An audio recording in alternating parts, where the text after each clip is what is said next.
ನಮಸ್ಕಾರ. ನಾನು ನಿಮ್ಮ ಅಕ್ಷತಾ ಭಟ್. ನನ್ನ ಚಾನಲ್ಗೆ ನಿಮ್ಮೆಲ್ಲರಿಗೂ ಕೂಡ ಆತ್ಮೀಯವಾದಂತಹ ಸ್ವಾಗತ. ಇವತ್ತು ನಾವು ಮಾತಾಡ್ತಿರೋ ವಿಷಯ ಸಾಮಾನ್ಯವಾಗಿ ಎಲ್ಲ ಜನರನ್ನು ಕಾಡುವಂತಹ ಸಮಸ್ಯೆ, ಮಂಡಿ ನೋವು. ಈ ಮಂಡಿ ನೋವು ಸಮಸ್ಯೆ ವಯಸ್ಸಾದವರಿಗಷ್ಟೇ ಅಲ್ಲ, ಇವಾಗ ಯುವಕರಿಗೂ ಕೂಡ ಈ ಸಮಸ್ಯೆ ಅತಿಯಾಗಿ ಕಾಡ್ತಾ ಇರೋದನ್ನು ನಾವು ನೋಡ್ಬೋದು. ಆದರೆ ಚಿಂತೆ ಮಾಡೋದು ಬೇಡ. ಯಾವುದೇ ಸಮಸ್ಯೆಗಾದರೂ ಕೂಡ ಅದು ಫಸ್ಟ್ ಸ್ಟೇಜಲ್ಲಿ ಇರ್ತಾನೆ. ನಾವು ಕೆಲವೊಂದಿಷ್ಟು ಔಷಧಿಗಳನ್ನು ಮಾಡಿಕೊಂಡು ನಾವು ಅದನ್ನು ಕಂಟ್ರೋಲಲ್ಲಿ, ಅಂದರೆ ಜಾಸ್ತಿ ಆಗದೇ ಇರೋ ರೀತಿಯಲ್ಲಿ ನಾವು ಅದನ್ನು ಕಂಟ್ರೋಲ್ ಮಾಡ್ಬೋದು. ಸೊ ಇವತ್ತು ಕೂಡ ನಾನು ತುಂಬ ಯೂಸ್ಫುಲ್ ಆಗುವಂತಹ ಒಂದು ರೆಮಿಡಿನ ನಾನು ನಿಮ್ಮ ಜೊತೆ ಶೇರ್ ಮಾಡ್ತಿದ್ದೀನಿ. ಖಂಡಿತವಾಗಿಯೂ ಈ ರೆಮಿಡಿ ನಿಮ್ಮೆಲ್ಲರಿಗೂ ಕೂಡ ಹೆಲ್ಪ್ ಆಗುತ್ತೆ. ರೆಮಿಡಿನ ಯಾವ ರೀತಿಯಾಗಿ ಮಾಡ್ಬೋದು, ಹೇಗೆ ನಾವು ಮಂಡಿ ನೋವನ್ನು ಕಂಟ್ರೋಲಲ್ಲಿ ಇಟ್ಕೊಂಡು ಕಡಿಮೆ ಮಾಡ್ಕೊಬೋದು ಅಂತ ನೋಡೋಕ್ಕಿಂತ ಮುಂಚೆ ನನ್ನ ಚಾನಲ್ನಿಂದ ನೀವು ಸಬ್ಸ್ಕ್ರೈಬ್ ಮಾಡದೆ ವಿಡಿಯೋ ನೋಡ್ತಾ ಇದ್ದರೆ ಪ್ಲೀಸ್ ಸಬ್ಸ್ಕ್ರೈಬ್ ಮಾಡಿಕೊಂಡು ವಿಡಿಯೋ ನೋಡಿ. ಹಾಗೆ ಈ ವಿಡಿಯೋ ನಿಮಗೆ ಇಷ್ಟ ಆದರೆ ಲೈಕ್, ಶೇರ್, ಸಬ್ಸ್ಕ್ರೈಬ್ ಮಾಡೋದನ್ನು ಮಾತ್ರ ಮರಿಬೇಡಿ. ಬನ್ನಿ ವಿಡಿಯೋನ. ಮೊದಲನೇದಾಗಿ ನಾವು ಅಡುಗೆ ಮನೆಯಲ್ಲಿ ಇರುವಂತಹ ಬಡವರ ಬಾದಾಮಿಯಿಂದ ನಾವು ಸ್ಟಾರ್ಟ್ ಮಾಡೋಣ. ಈ ಬಡವರ ಬಾದಾಮಿ ಅಂದರೆ ಶೇಂಗಾ ಯಾವ ರೀತಿಯಾಗಿ ನಮಗೆ ಈ ಮಂಡಿ ನೋವಿಗೆ ಉಪಯೋಗ ಆಗುತ್ತೆ ಅಂತ ನೋಡೋಣ. ಪ್ರತಿನಿತ್ಯ ನೀವು 50 ಗ್ರಾಮ್ನಷ್ಟು ಶೇಂಗಾವನ್ನು ತಿಂತಾ ಬಂದರೆ ನೀವು ಅದನ್ನು ಬೇಯಿಸಿ ತಿನ್ಬೋದು, ನೆನೆಸಿ ತಿನ್ಬೋದು, ಅಥವಾ ಹುರಿದು ತಿನ್ಬೋದು. ನೀವು ಹುರಿದು ತಿಂತೀರಾ ಅಂದರೆ ವಿತೌಟ್ ಆಯಿಲ್, ಅಂದರೆ ಎಣ್ಣೆನ ಹಾಕದೆ ನೀವು ಫ್ರೈ ಮಾಡಿ ಹಾಗೆ ತಿಂದರೆ ತುಂಬ ಒಳ್ಳೆಯದು. ಈ ರೀತಿಯಾಗಿ ತಿನ್ನೋದ್ರಿಂದ ಇದು ನಮ್ಮ ದೇಹಕ್ಕೆ ಉತ್ತಮ ಕೊಬ್ಬನ್ನು ಒದಗಿಸುತ್ತೆ. ಹಾಗೆಯೇ ಪ್ರೋಟೀನ್ ಮತ್ತು ಪೋಷಕಾಂಶಗಳನ್ನು ನಮ್ಮ ದೇಹಕ್ಕೆ ಹೆಚ್ಚು ನೀಡುತ್ತೆ. ಹಾಗೆಯೇ ನಮ್ಮ ಅಡುಗೆ ಮನೆಯಲ್ಲಿ ಅಂತಹ ಒಂದು ವಸ್ತು ಸಾಸಿವೆ. ಸೊ ಈ ಸಾಸಿವೆನ ಬಳಸ್ಕೊಂಡು ನಾವು ಮಂಡಿ ನೋವಿಗೆ ಔಷಧಿನ ಕೂಡ ಮಾಡ್ಕೊಬೋದು. ಹೇಗೆ ಅಂತಂದರೆ, ಸಾಸಿವೆನ ಚೆನ್ನಾಗಿ ಅರೆದು ಪೇಸ್ಟ್ ಮಾಡಿ, ಆ ಪೇಸ್ಟಿಗೆ ಹುತ್ತದ ಮಣ್ಣನ್ನು ಸೇರಿಸಿ ಚೆನ್ನಾಗಿ ಮಿಕ್ಸ್ ಮಾಡಿ, ನಿಮಗೆ ಮಂಡಿ ನೋವು ಇರುತ್ತಲ್ವ, ಆ ಮಂಡಿಗೆ ಅದನ್ನು ಹಚ್ಚೋದ್ರಿಂದ ನೋವು ಕಡಿಮೆ ಆಗುತ್ತೆ. ಹಾಗೆಯೇ ನೋವಿನಿಂದ ಬಂದಂತಹ ಊತ ಕೂಡ ಕಡಿಮೆ ಆಗುತ್ತೆ. ಇನ್ನೊಂದು ರೀತಿ ಮಾಡ್ಕೊಬೇಕು ಅಂತಂದರೆ, ಸಾಸಿವೆ ಪುಡಿನ ನೀರಿನೊಂದಿಗೆ ಮಿಕ್ಸ್ ಮಾಡಿ ನೀವು ನೋವಿರುವಂತಹ ಮಂಡಿಗೆ ಹಚ್ಚಿ ಒಂದು ಅರ್ಧ ಗಂಟೆ ಬಿಟ್ಟು ನೀವು ಅದನ್ನು ತೊಳೆಯೋದ್ರಿಂದ ಕೂಡ ನಿಮ್ಮ ಮಂಡಿ ನೋವು ವಾಸಿಯಾಗುತ್ತೆ.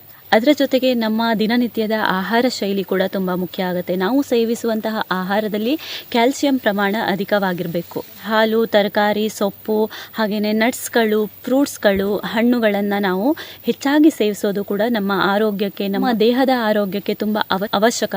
ಸೊ ಈ ರೀತಿಯಾದಂತಹ ಆಹಾರ ಪದ್ಧತಿಗಳನ್ನು ನಿಮ್ಮ ದಿನನಿತ್ಯದ ಆಹಾರದಲ್ಲಿ ನೀವು ರೂಢಿಸ್ಕೊಳ್ಳೋದು ಕೂಡ ತುಂಬಾ ಮುಖ್ಯ ಆಗುತ್ತೆ. ಹಾಗೆಯೇ ನಮ್ಮ ಮೂಳೆಗಳ ಆರೋಗ್ಯಕ್ಕೆ, ನಮ್ಮ ದೇಹದ ಆರೋಗ್ಯಕ್ಕೆ ವಿಟಮಿನ್ ಡಿ ಕೂಡ ತುಂಬ ಇಂಪಾರ್ಟೆಂಟು. ನಮ್ಮ ದೇಹಕ್ಕೆ ಬೇಕಾಗಿರುವಂತಹ ವಿಟಮಿನ್ ಡಿನ ಪಡ್ಕೊಬೇಕು ಅಂತಂದರೆ ನಾವು ಏನು ಖರ್ಚು ಮಾಡಬೇಕಾಗಿರೋ ಅವಶ್ಯಕತೆ ಇಲ್ಲ. ಬೆಳಗ್ಗೆ ಮತ್ತು ಸಂಜೆ ಒಂದು ಅರ್ಧ ಗಂಟೆ ಸೂರ್ಯನ ಬಿಸಿಲಿಗೆ ನಮ್ಮ ಮೈಯನ್ನು ಒಡ್ಡೋದ್ರಿಂದ ನಮಗೆ ನ್ಯಾಚುರಲ್ ವಿಟಮಿನ್ ಡಿ ಕೂಡ ನಮ್ಮ ದೇಹಕ್ಕೆ ಸಿಗುತ್ತೆ. ಈ ನ್ಯಾಚುರಲ್ ಆಗಿ ಸಿಗುವಂತಹ ವಿಟಮಿನ್ ಡಿದಿಂದ ನಮ್ಮ ದೇಹದಲ್ಲಿ ಇರುವಂತಹ ಕ್ಯಾಲ್ಸಿಯಂ ಅಂಶ ಕರೆಕ್ಟಾಗಿ ಸಂಚಾರ ಆಗಿ ನಮ್ಮ ದೇಹದ ಪ್ರತಿಯೊಂದು ಭಾಗಗಳಿಗೆ ಸಂಚಾರ ಆಗೋಕೆ ಇದು ಹೆಲ್ಪ್ ಮಾಡುತ್ತೆ.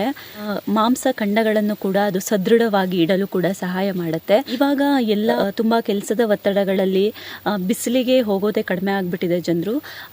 ಯುವಕರು ಅಷ್ಟೇ, ಹಾಗೆಯೇ ಸ್ವಲ್ಪ ಏಜ್ ಆದವರು ಅಷ್ಟೇ. ಹೊರಗಡೆ ಹೋಗೋದು, ಬಿಸಿಲಿಗೆ ಹೋಗೋದು, ಬಿಸಿಲು ನಮ್ಗೆ ಸಿಗೋದು, ನಮ್ಮ ಮೈಗೆ ಬೀಳೋದು ಕೂಡ ತುಂಬ ಕಡಿಮೆ ಆಗಿದೆ. ಸಾಧ್ಯ ಆದಷ್ಟು ಬೆಳಗಿನ ಬಿಸಿಲಿಗೆ, ಹಾಗೆ ಸಂಜೆಯ ಇಳಿ ಬಿಸಿಲು ಅಂತ ಹೇಳ್ತೀವಲ್ಲ, ಆ ಇಳಿ ಬಿಸಿಲಿಗೆ ನಾವು ಹೊರಗಡೆ ಹೋಗೋದು ತುಂಬ ಒಳ್ಳೆಯದು. ಮಂಡಿ ನೋವು ನಿಮಗೆ ತುಂಬ ಜಾಸ್ತಿ ಇದ್ದಾವಾಗಲೂ ನಿಮಗೆ ತುಂಬ ಬೇಗನೆ ರಿಲೀಫ್ ಸಿಗಬೇಕು ಅಂದರೆ ಹಾಟ್ ವಾಟರ್ ಬ್ಯಾಗ್ನ ನೀವು ಯೂಸ್ ಮಾಡಿ. ಹಾಟ್ ವಾಟರ್ ಬ್ಯಾಗ್ನ ನೀವು ತಗೊಂಡು ನಿಮ್ಮ ನೋವಿರುವಂತಹ ಮಂಡಿಗೆ ನೀವು ಅದನ್ನು ಇಟ್ಕೊಂಡು ಮಸಾಜ್ ರೀತಿಯಾಗಿ ಮಾಡೋದ್ರಿಂದ ತಕ್ಷಣದಲ್ಲಿ ರಿಲೀಫ್ ಸಿಗುತ್ತೆ. ಇದ್ರ ಜೊತೆಗೆ ನಮ್ಮ ಜೀವನ ಶೈಲಿಯಲ್ಲಿ ಮುಖ್ಯವಾಗಿ ಬೇಕಾಗಿರುವಂಥದ್ದು ಎಕ್ಸಸೈಸ್. ಇವಾಗ ಎಲ್ಲ ಕೂಡ ಕೂತು ಕೆಲಸ ಮಾಡೋದು, ಓಡಾಡೋದು ಕಡಿಮೆ, ವಾಕ್ ಮಾಡೋದು ಕಡಿಮೆ. ಹಾಗೆಯೇ ತುಂಬಾ ನಮ್ಮ ದೇಹಕ್ಕೆ ದೇಹದಲ್ಲಿರುವಂತಹ ಕೊಬ್ಬನ್ನು ಕರಗಿಸಿ ನಾವು ಕೆಲಸ ಮಾಡೋದು ಕೂಡ ತುಂಬ ಕಡಿಮೆ ಆಗಿದೆ. ಸೊ ನಮ್ಮ ಇವಾಗಿನ ಈ ಜನ್ರೇಷನ್, ನಮ್ಮ ಈ ಲೈಫ್ ಸ್ಟೈಲ್ಗೆ ನಮಗೆ ಯೋಗ, ಎಕ್ಸಸೈಸ್ಗಳು, ಫಿಸಿಕಲ್ ಆ್ಯಕ್ಟಿವಿಟೀಸ್ ತುಂಬಾ ಇಂಪಾರ್ಟೆಂಟ್ ಆಗುತ್ತೆ. ಮಂಡಿ ನೋವಿಗೂ ಕೂಡ ಕೆಲವೊಂದು ಯೋಗಗಳನ್ನು ಮಾಡೋದ್ರಿಂದ ತುಂಬಾ ರಿಲೀಫ್ ಸಿಗುತ್ತೆ. ಹಾಗೆಯೇ ನಾವು ಕ್ರಮೇಣವಾಗಿ ನಮ್ಮ ದಿನನಿತ್ಯದ ರುಟೀನ್ಗಳಲ್ಲಿ ನಾವು ಈ ಯೋಗ ಆಸನಗಳನ್ನು ನಾವು ಮಾಡ್ತಾ ಬಂದರೆ ಮಂಡಿ ನೋವು ಕೂಡ ಕ್ರಮೇಣ ಹೋಗುತ್ತೆ. ಯೋಗಾಸನದಲ್ಲಿ ಕೆಲವೊಂದು ಆಸನಗಳು ತುಂಬ ಹೆಲ್ಪ್ ಆಗುತ್ತೆ. ತಾಡಾಸನ, ವೀರಭದ್ರಾಸನ, ಸುಪ್ತಬದ್ಧ ಕೋನಾಸನ ಇವುಗಳನ್ನು ನೀವು ಕ್ರಮೇಣವಾಗಿ ಮಾಡ್ತಾ ಬಂದರೆ ನಿಮ್ಮ ದಿನನಿತ್ಯದಲ್ಲಿ ನೀವು ಇದನ್ನು ಮಾಡ್ತಾ ಬಂದು ಬೆಳಗ್ಗೆ ನಿಮಗೆ ಆಗುತ್ತೆ ಅಂದರೆ ಬೆಳಗಿನ ಟೈಮಲ್ಲಿ, ಇಲ್ಲಾಂದರೆ ಸಂಜೆ ಆಗುತ್ತೆ ಅಂದರೆ ಸಂಜೆ ಟೈಮಲ್ಲಿ ನೀವು ಈ 3-4 ಆಸನಗಳನ್ನು ಮಾಡೋದ್ರಿಂದ ಮಂಡಿ ನೋವಿಗೆ ತುಂಬಾ ಆರಾಮದಾಯಕ. ಹಾಗೆಯೇ ಇದು ಕ್ರಮೇಣ ನಿಮ್ಮ ಮಂಡಿ ನೋವನ್ನು ಹೋಗಲಾಡಿಸುತ್ತೆ. ನಾನು ನನ್ನ ನೆಕ್ಸ್ಟ್ ಬರುವಂತಹ ವಿಡಿಯೋಗಳಲ್ಲಿ ಈ ಯೋಗಾಸನಗಳು, ಯಾವ ರೀತಿಯಾದಂತಹ ಆಸನಗಳಿಂದ ಯಾವ ರೀತಿಯಾದಂತಹ ನೋವುಗಳನ್ನು, ಸಮಸ್ಯೆಗಳನ್ನು ಬಗೆಹರಿಸ್ಕೊಬೋದು ಅಂತ ಕೂಡ ನನ್ನ ಮುಂದಿನ ವಿಡಿಯೋಗಳಲ್ಲಿ ನಾನು ತಿಳಿಸ್ಕೊಡ್ತೀನಿ.